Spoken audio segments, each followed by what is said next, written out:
my most anticipated new book releases for spring.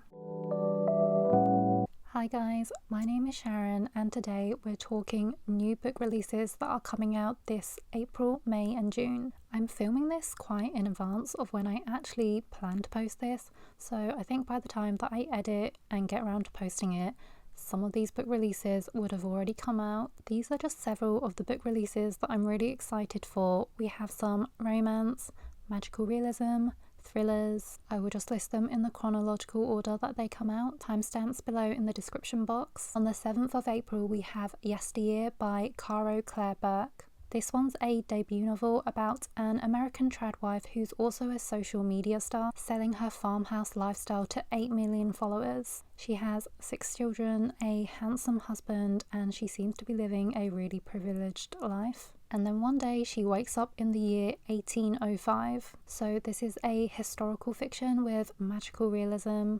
I also think it's meant to be a mystery as well. I love time traveling in stories, so I'm really looking forward to this one. Also on the same day we have The Ending Writes Itself by Evelyn Clarke. This is a mystery novel and Evelyn Clarke is the pen name for V.E. Schwab and Kat Clarke. I haven't actually read that much from V.E. Schwab, but I really loved The Invisible Life of Addie LaRue, so I'm definitely looking forward to this one. And I haven't read anything from Kat Clarke before, but I believe they're also an author and a screenwriter as well. The premise of this book is that there are 6 authors and they are invited to the private island of one of the world's best-selling authors, only to discover that when they get there, he's actually passed away and he never finished his final manuscript.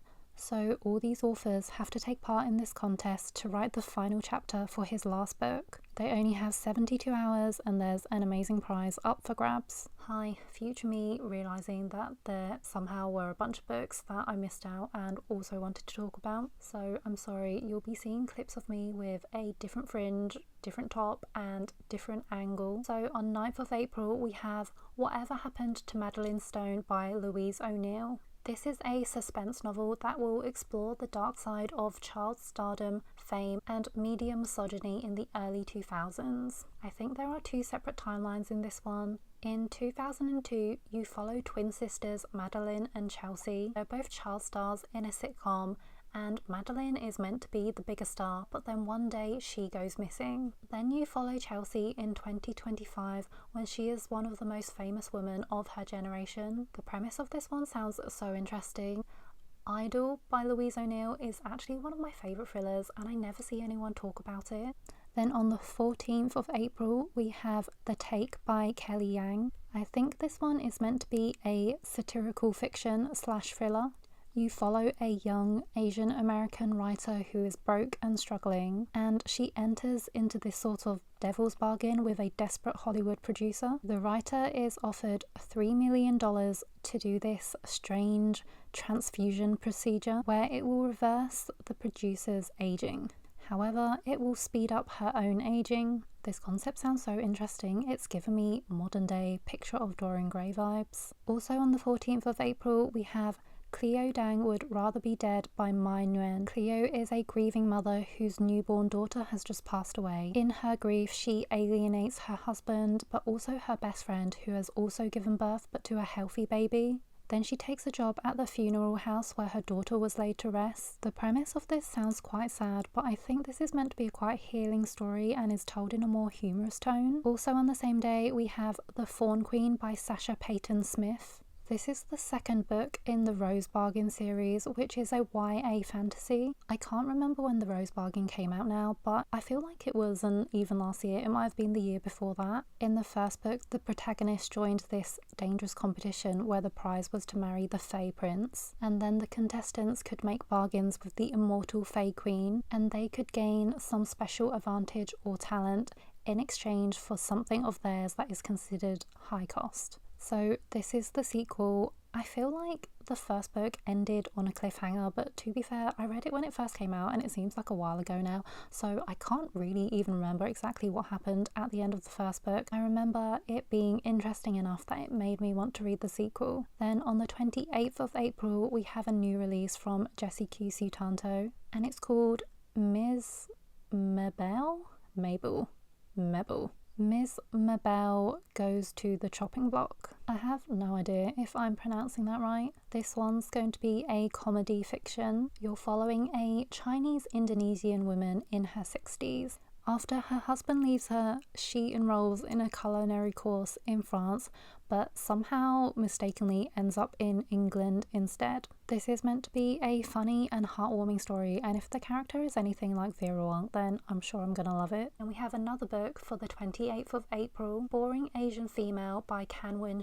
This is a thriller/suspense about a girl called Elizabeth who's sure she's set for Harvard Law School until she gets rejected. And she knows it's because she's too ordinary and just a boring Asian female. However, her classmate from Columbia gets accepted and Elizabeth has no idea why or how. So Elizabeth starts following her classmate just because she's curious, and then it sounds like this turns into obsession, and Elizabeth can only see a girl who stole her spot. On the 5th of May we have But Won't I Miss Me by Tiffany Tsao. I think this one might be litfic with speculative horror. This is set in an alternate world where women seem to get superpowers when they're pregnant.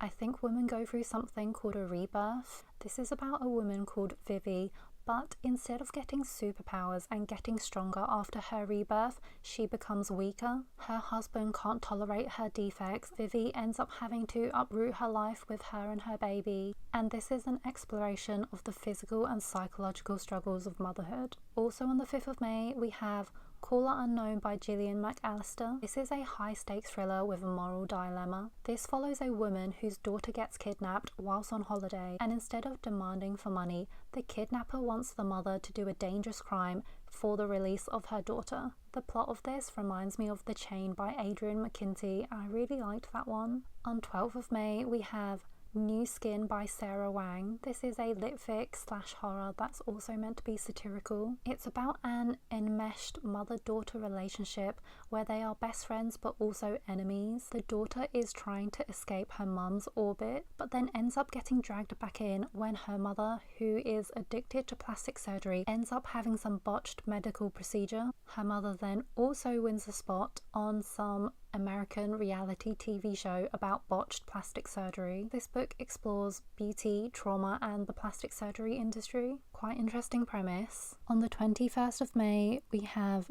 Before I Knew I Loved You by Toshikazu Kawaguchi. This is the same author as Before the Coffee Gets Cold, and isn't the title just so romantic? So I made a note of this one when I first heard of it coming out, and then upon my research I realised that this is actually the 6th book in the Before the Coffee Gets Cold series. I actually had no idea there were even that many books in the series. I thought there were only like 2 or 3. I've only read the first book, and to be fair, I don't even know why, because that's one of my favourite books, so I definitely need to carry on with the series. But if you've never heard of this series before, it's about a time-travelling cafe in Tokyo. Customers have to sit in a specific seat in this cafe, they have to follow a specific set of rules, and then they can time travel into the past to speak to a loved one. And then they have to come back in time before the coffee gets cold. This might be my sign to continue on with the series. Then on the 26th of May we have The Midnight Train by Matt Haig. This one is set in the same universe as The Midnight Library, which I really liked that one. This one is about an older man in his 80s, and he boards this mysterious time-travelling train where he can go back and revisit his earlier life. I'm already sold. I think that's all I need to know about it. I love time travelling and magical realism.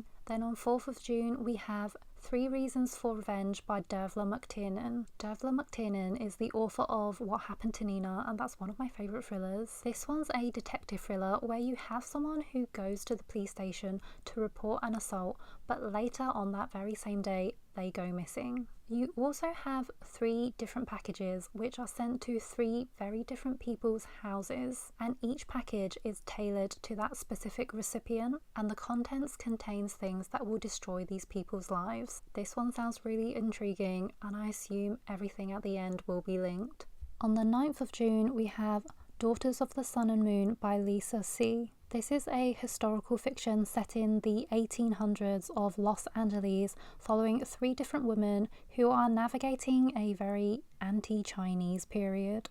and you follow their struggles and friendships. Their lives are also affected by the 1871 Chinese massacre in LA, which I actually hadn't heard of before until I came across this synopsis. So this definitely isn't going to be an easy read. On the 16th of June, we have The Someday Garden by Ashley Poston. And like all of Ashley Poston's other books, this is a romance with magical realism. You have the protagonist who, whilst grieving the loss of her best friend, takes on a job reviving some gardens. She then discovers this magical hidden garden where a man is trapped inside. I always look forward to Ashley Poston's releases, and also on the same day, and the final book in this video, The Missed Connection by Tia Williams. This is a romance book. You have a career-driven woman who on a flight finds spark with a man en route to Paris. Somehow they don't end up swapping numbers, so then she launches a global manhunt to find him. I really loved 7 Days in June, so I'm looking forward to this one as well. And those were my top picks and most anticipated releases for this spring. Hopefully I've put a few books onto your radar. If you liked this video, please give it a like and subscribe. I post reading wrap-ups and book recommendations. Thank you for watching, and I'll see you in my next video.